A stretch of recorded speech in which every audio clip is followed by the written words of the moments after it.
दोस्तों नमस्कार, स्वागत है आपका यूट्यूब चैनल एबीटेक में। आज है 25 मई 2024 और जान लेते हैं आज की महत्वपूर्ण खबरें जो आज के प्रमुख समाचार पत्रों पर छाई हुई हैं और आप लोगों के लिए बहुत ही इम्पोर्टेंट है। सबसे पहले यहाँ पर देखिए अपडेट है कि परीक्षा से भरे जाएंगे अल्पसंख्यक कॉलेजों में प्राचार्य के खाली पद। अल्पसंख्यक कॉलेजों में प्राचार्यों के पदों पर परीक्षा के माध्यम से भर्ती की जाएगी और इस भर्ती की जिम्मेदारी शिक्षा सेवा चयन आयोग के पास होगी। पहले प्रबंधन के माध्यम से प्राचार्य के पद पर नियुक्ति की जाती थी। अल्पसंख्यक कॉलेजों में प्राचार्य के रिक्त पदों की गणना जल्द ही शुरू कराई जाएगी। अशासकीय सहायता प्राप्त महाविद्यालयों में परीक्षा और इंटरव्यू के माध्यम से ही प्राचार्य के पद पर भर्ती होती है। इससे पूर्व विज्ञापन संख्या 49 के तहत 2019 में अशासकीय महाविद्यालयों में प्राचार्य के 290 पदों पर भर्ती आई थी और 2020-21 में इसके लिए चयनितों को नियुक्ति मिली थी। हालांकि कई चयनितों ने प्रबंधन से विवाद या अन्य कारणों से नियुक्ति के बाद इस्तीफा दे दिया। इस वजह से अशासकीय महाविद्यालयों में प्राचार्य के तकरीबन 60 पद खाली हैं। प्रदेश में कुल 310 अशासकीय महाविद्यालय और 21 अल्पसंख्यक महाविद्यालय हैं।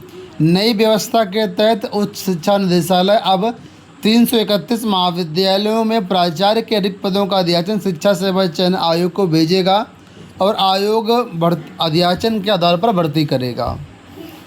तो आप लोग जानते हैं अशासकीय जो महाविद्यालय हैं, डिग्री कॉलेज हैं, वहाँ पर प्राचार्यों के पद पर पहले यूपीएचईएससी करवाता था और अब यूपीएचईएससी की सभी भर्तियाँ नए शिक्षा सेवा आयोग को मिल चुकी हैं।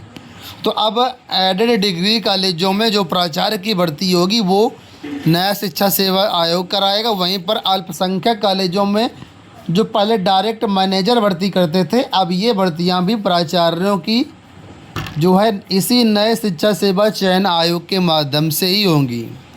तो फिलहाल यहाँ पर बताया गया है कि अल्पसंख्यक जो डिग्री कॉलेज हैं यहाँ पर लिखित परीक्षा और इंटरव्यू के आधार पर प्राचार्य के पदों पर भर्तियाँ की जाएंगी।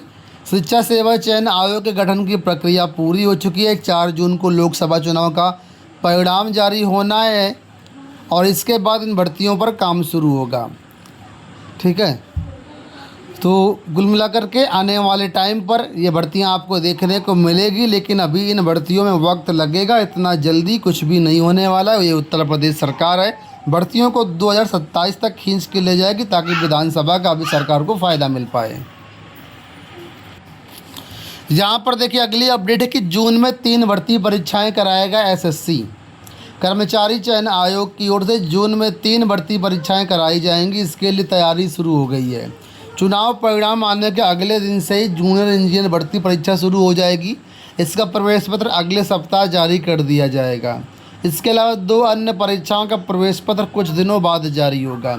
ये परीक्षाएँ ऑनलाइन होंगी और केंद्रों का चयन किया जा रहा है।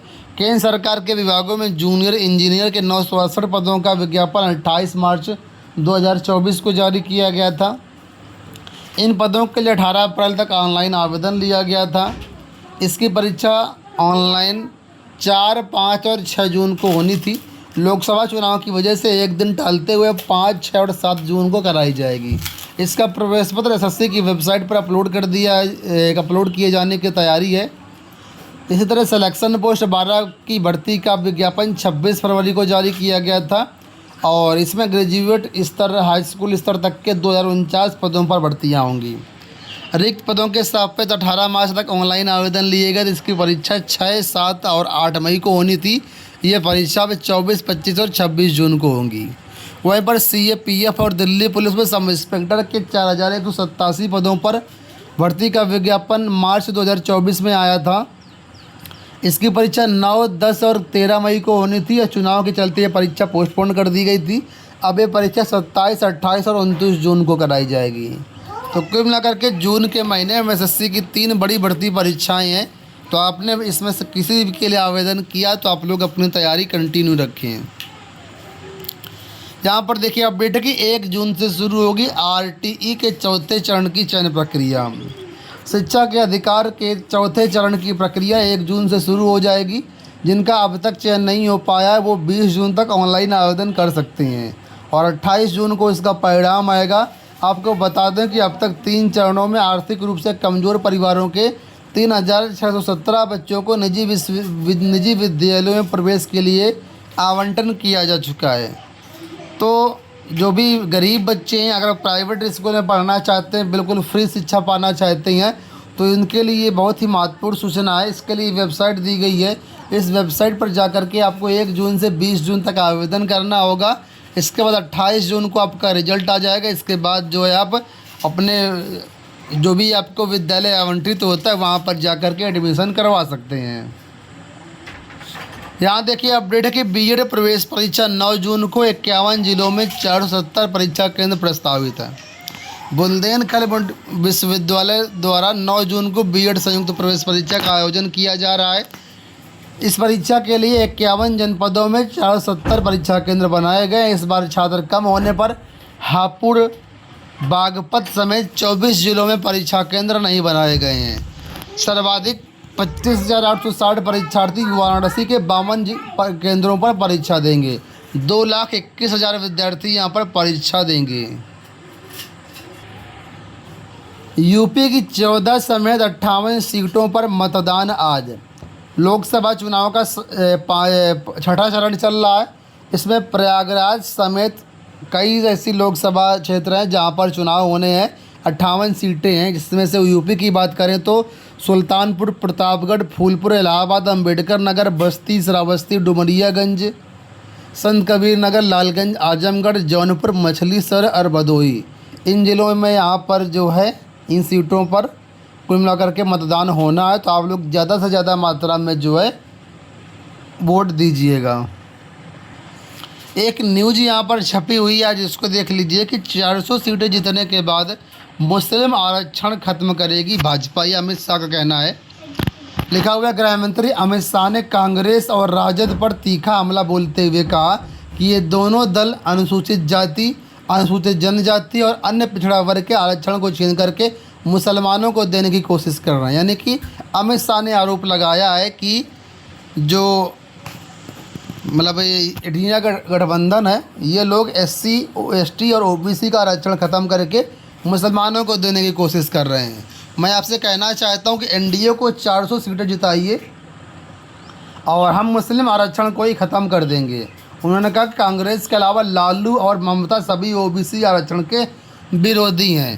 तो ज़्यादा मैं यहाँ पर आपको नहीं कहूँगा, आप लोग खुद समझदार हैं। लेकिन यहाँ पर उन्होंने साफ तौर पर इंडिया गठबंधन को टारगेट करते हुए कहा है कि इंडिया गठबंधन SC, ST और OBC का आरक्षण ख़त्म करके मुसलमानों को दे देगा।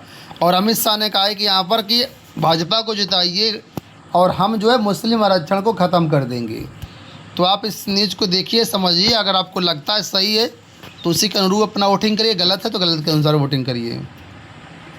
अंत में चुनाव आयोग से यहाँ पर अपडेट देखिए कि चुनाव आयोग पर थोड़ा भरोसा करें, हम प्रक्रिया बाधित नहीं कर सकते, ये कहना है सुप्रीम कोर्ट का।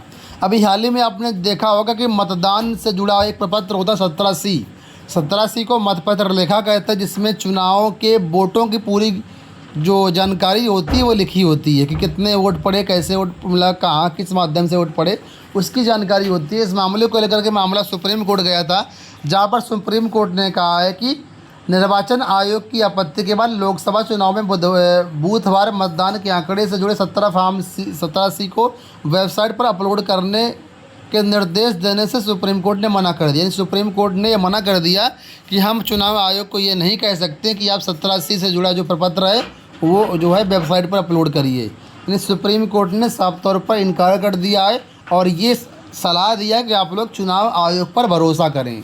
ठीक है दोस्तों, ये हो गई आज की सारी जानकारी। उम्मीद करेंगे वीडियो आपको पसंद आया होगा। इस वीडियो में इतना ही, धन्यवाद।